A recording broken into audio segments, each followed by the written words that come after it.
Good evening. Namaskar. Thank you for all the love. Thank you for having me here, for the kind words, Pandey ji and Ram Kumar ji. It's wonderful to be in Chennai. It's a city of ideas, enterprise, and resilience.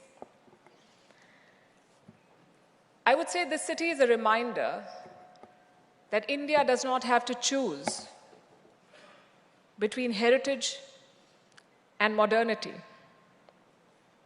because Chennai has both.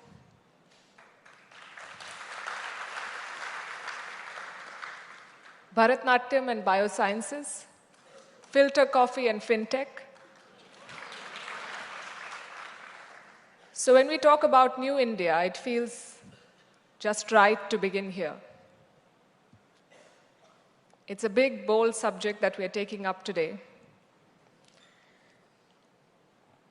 And I want to start with a very basic, simple question. What is New India? It is not a slogan or a PR line. It is a reality that is taking shape before our very eyes. New India is digital, confident, global. New India is 1.4 billion people. It's the largest democracy on earth, the fastest growing major economy, the youngest population in the world, perhaps also the most impatient. We are a startup nation, we are a space power, and we are a voice of the global south. A country that negotiates with Washington, trades with Moscow, competes with China,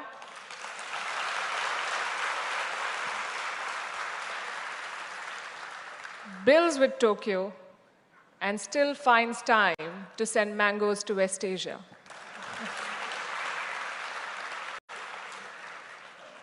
New India does not ask for a seat at the table. We build the table and tell the world to join.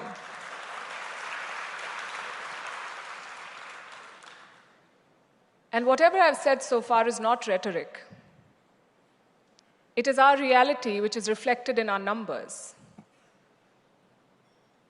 And I'm a big fan of storytelling with numbers. Last quarter, our GDP grew at 7.8%.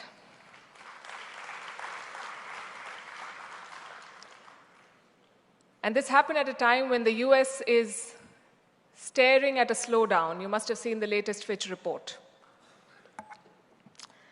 It also happened at a time when Europe is flirting with recession, when China is struggling with the weight of its debt burden. India is running.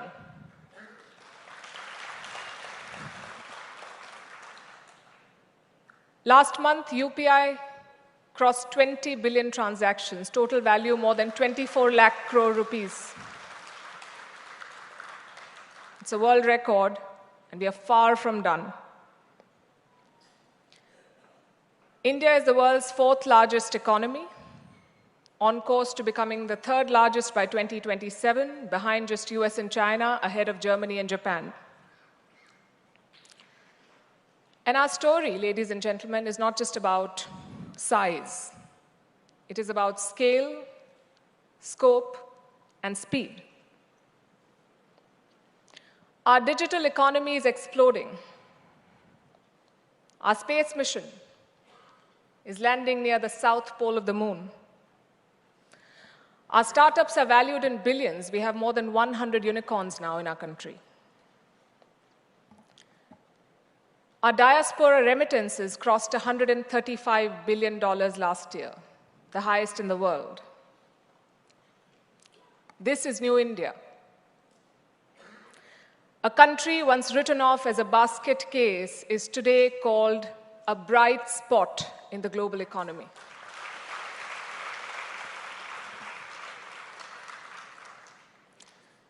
So what makes New India tick? I can think of 5 Ds. My first D is demography. Half our population is under 30 years of age. Yes, they spend too much time on Instagram.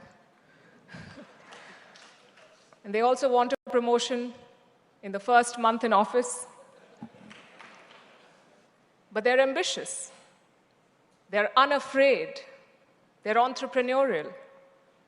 They are hungry to make a mark, and that is our strength that we must celebrate.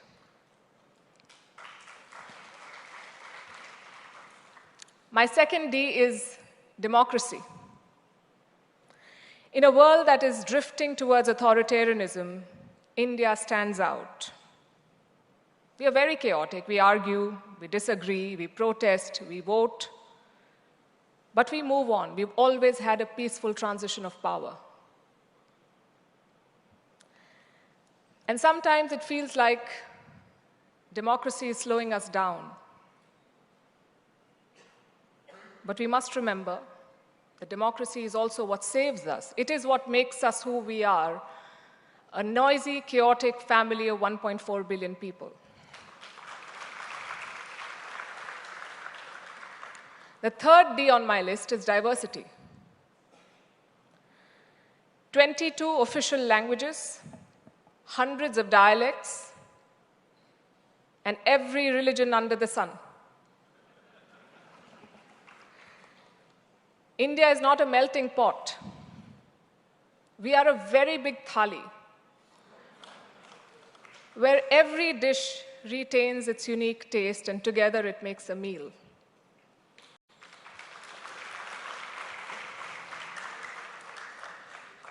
The fourth D is digital power. From Aadhaar to UPI, India is building a digital public infrastructure at scale. We have shown that technology can deliver inclusion, and in such large numbers. My fifth D is diaspora, 35 million Indians abroad. Policymakers, CEOs of global giants, doctors, engineers, entrepreneurs. They are India's brand ambassadors. No PR agency can match them. Now, if you put these 5 Ds together, demography, democracy, diversity, digital power, diaspora, what you get is a country that is not just a regional player, it is a global power.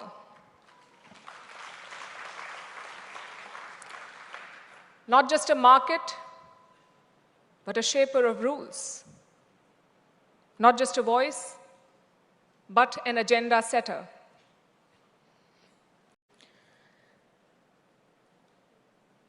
But we cannot operate in isolation, so we have to step out of our borders, look at our neighborhood, and look at our world. Our world is changing fast, unpredictably, and often chaotically. American unipolarity is over. Chinese ascendancy is facing headwinds. Europe is struggling for relevance. Russia is gambling with aggression.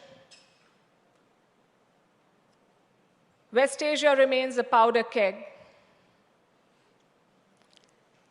Africa is demanding long overdue attention. Latin America is looking for partners. The institutions created after the Second World War are showing their age. Today, the United Nations Security Council does not reflect the realities of 2025. It reflects the realities of 1945.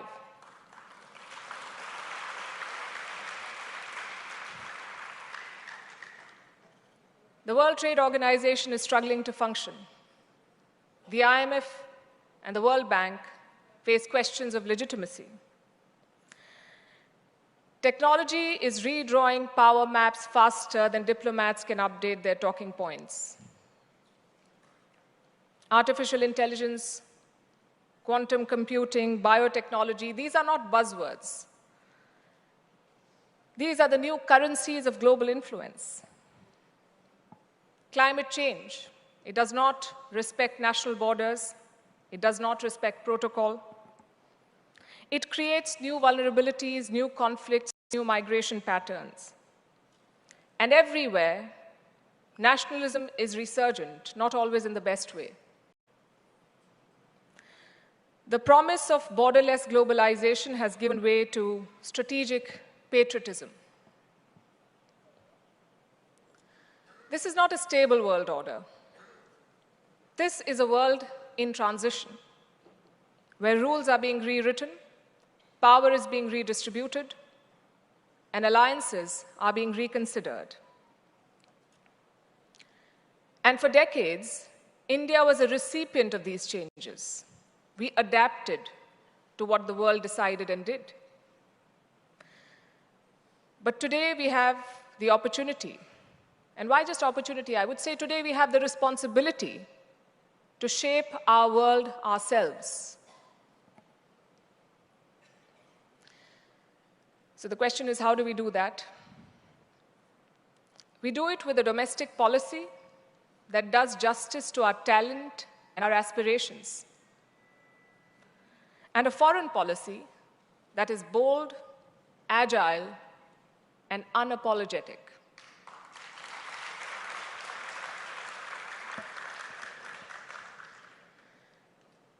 Look at the G20 in Delhi. India was the chair last year.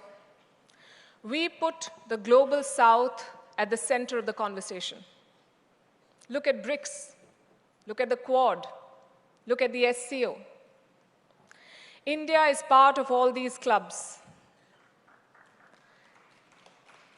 sometimes competing, sometimes cooperating, always balancing, and always consequential.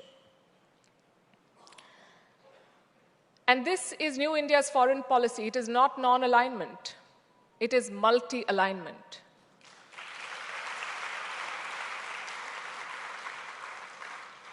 We engage with everyone, but we depend on no one.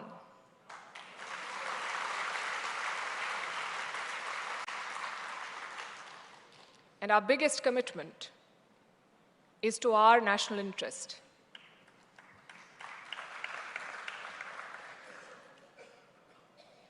And it's not easy to walk this path, especially in a neighborhood as difficult as ours. I would say South Asia is one of the most volatile regions in the world today. Look at the past 3 years. Coup in Myanmar, economic collapse in Sri Lanka, radical takeover in Bangladesh, and I'm sure you followed what happened in Nepal this week. Nepal is our closest neighbor and closest, oldest civilizational partner. This week, it was in turmoil. The government tried to ban social media. Gen Z hit the streets. Dozens of people died. Protesters clashed with the police. The prime minister had to resign. Now they have an interim government in place. Social media has been restored. But Nepal's fault lines have not been addressed. They've not been repaired. And for India, these stories are not abstracts. They have real consequences for us. Security, trade, refugees. To our west, we have a terror state called Pakistan. First time I'm hearing people cheering for Pakistan.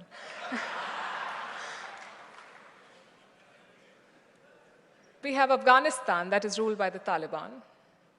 And we have China, which remains our biggest challenge. I think the handshakes in Tianjin will not change China's DNA. We must remember that. Our friendship may be framed on paper, India and China. But the reality is steel and barbed wire along the LAC. And we must remember that. China wants Asia for itself.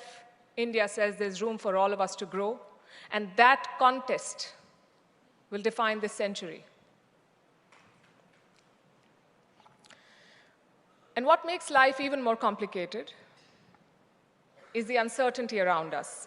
I recently learned a new term called VUCA. Have you heard of VUCA? V-U-C-A. V for vulnerability, U for uncertainty, C for complexity, and A for ambiguity. They say we live in a VUCA world. That's VUCA for you. In America, they have a different name for it. It's Donald Trump.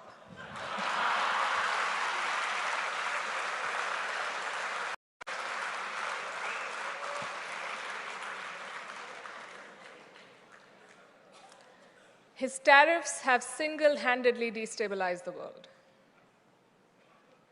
He believes, I think he truly believes that it's a magic wand. But it's proven to be a wrecking ball, and no one's telling him that. He wants to sell us corn and dairy, and he wants us to stop buying Russian oil. So what has India done? We continue talking. We pursue a deal. But we insist on a deal that works for both of us. Again, that's New India for you. We stand our ground.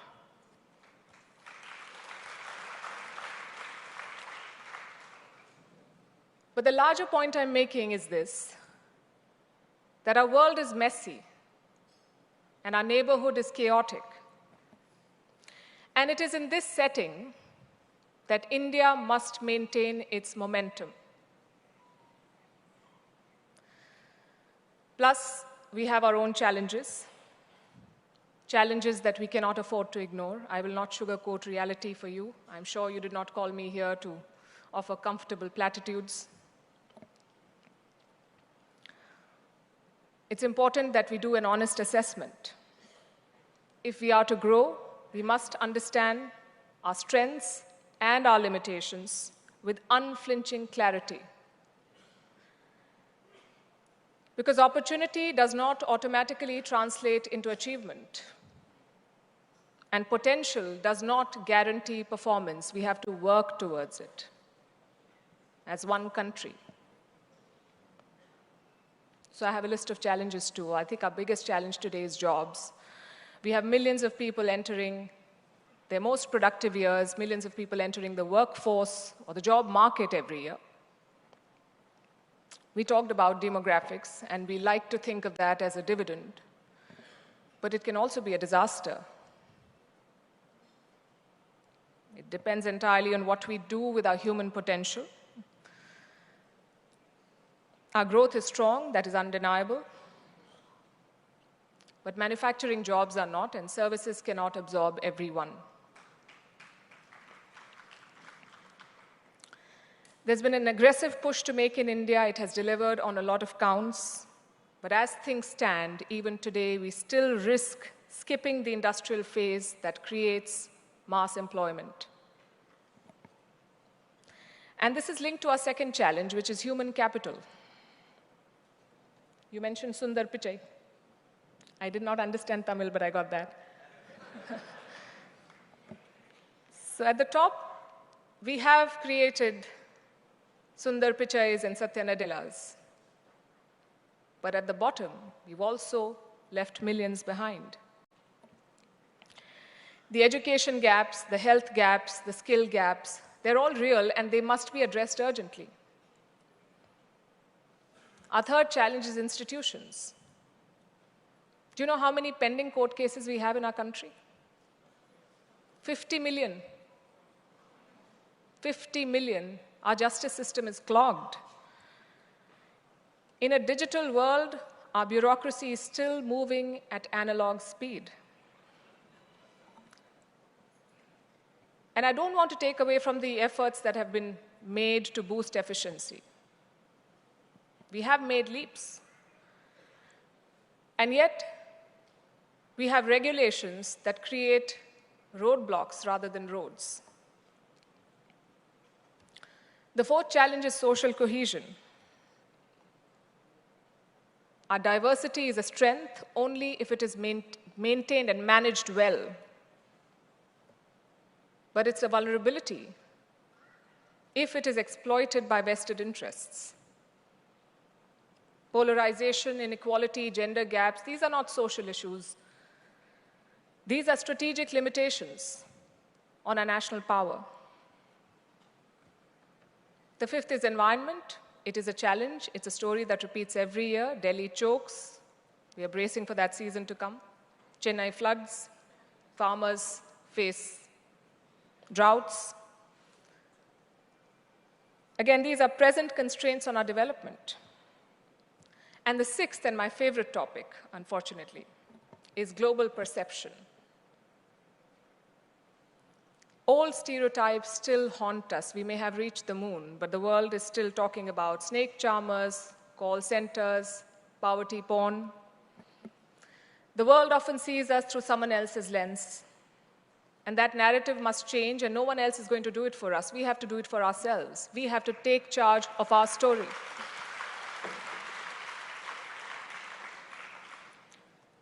And all the challenges that I just listed are not reasons for despair. I think they should be reasons for determination. We have to be clear-eyed if we want our vision to turn into reality. Thankfully for us, India also stands at a vantage point. The great supply chain reorganization is underway. I keep talking about it on my show.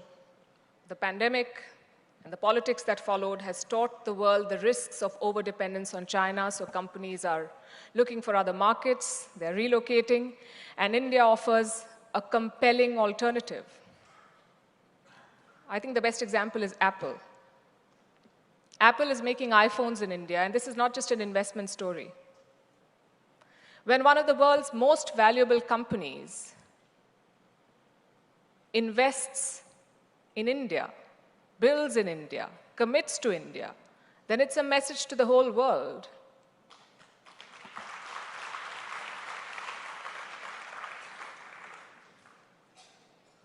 Then we have energy transition. The world is talking about clean fuel, and here India is poised to take the leadership role. Our renewable capacity is growing impressively. Tamil Nadu, again, is a great example. Our potential for solar power is enormous, and our ambitions for green hydrogen are substantial. We must take the lead here. I've already spoken about the digital transformation, Aadhaar, UPI, DigiLocker. We built the pipes. Our technology talent is globally recognized, but what we need to focus on is tech sovereignty. We need to build our systems at home for ourselves and to share with the world. We can't just be creating a big market for Silicon Valley. And finally, global governance. India must take the lead here. Like I said, international institutions are outdated. Our G20 presidency showed the world what is possible. We brought the African Union into the fold. In a divided world, India has emerged as a bridging power. And increasingly, the world has come to value this role. You see, countries across Africa, Latin America, Asia, they're looking for partners. They're not looking for powers that offer them binary choices. They want partners who respect their sovereignty, who share with them practical development models. And I think India's experience resonates with a lot of these countries much more than Western models do. I would also like to add here that India's rise is responsible. I said that our commitment is to national interest. But we also fulfill our international responsibility, and we showed that during the pandemic. When vaccine nationalism was closing doors, we launched Vaccine Maitri.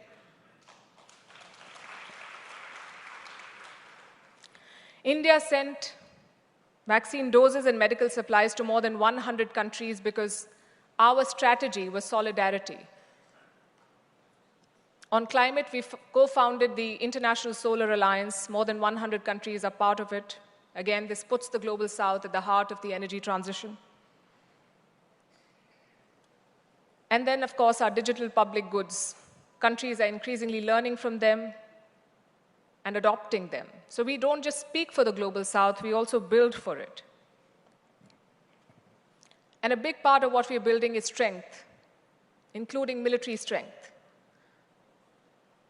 India is emerging as a defense exporter.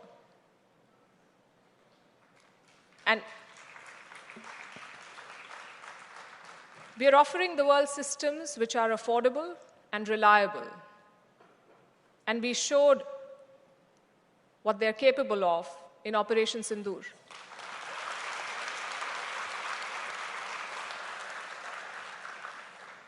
The Philippines is buying our BrahMos missiles. Many other countries have shown interest. And this is not just an export story. This also repositions India as a security provider in the region and the world. Now, if you connect these dots, you'll see that India is not just guarding its borders, it is designing the boundaries of possibility.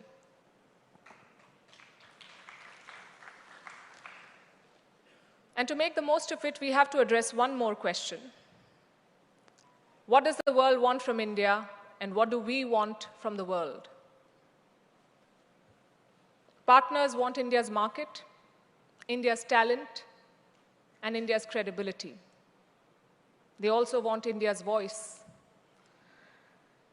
Because we can speak to Washington and Moscow, Iran and Israel, China and Japan, often in the same sentence.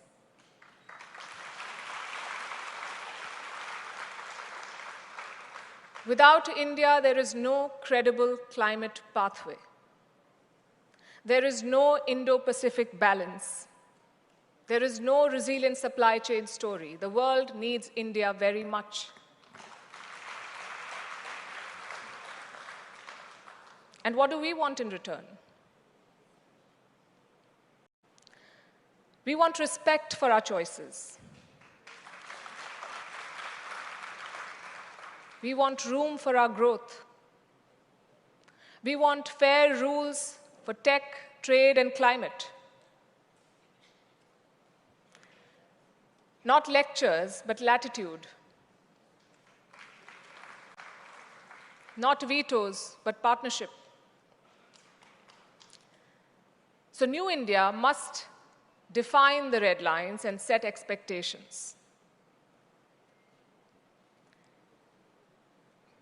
And this will happen with a deeper change, which I dare say is already underway. It is less visible than GDP, but more powerful than policy. It is the cultural code of our country that is catching up with our capabilities. We are done with self-doubt. We don't dismiss tradition as an enemy of modernization. We don't treat ambition as arrogance. We don't confuse noise with relevance. We are comfortable saying no when it matters, yes when it makes sense, and not yet when prudence demands patience. So what is the message today? India's rise is not inevitable.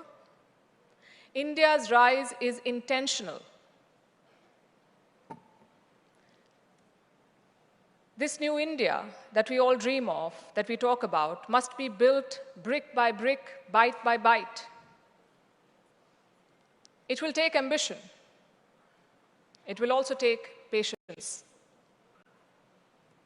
boldness and humility, strength and compassion. And the world is watching us, some with hope, some with envy, and some with doubt. It is not our job to prove them wrong. It is our job to prove ourselves right.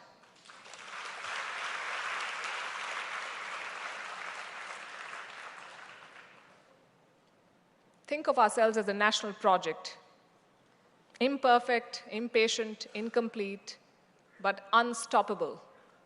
And the world better make room, because India has arrived and it is here to stay. Thank you. மேலும் இது போன்ற வீடியோக்களை காண தேசியவாதி news YouTube சேனலை subscribe செய்யுங்கள்.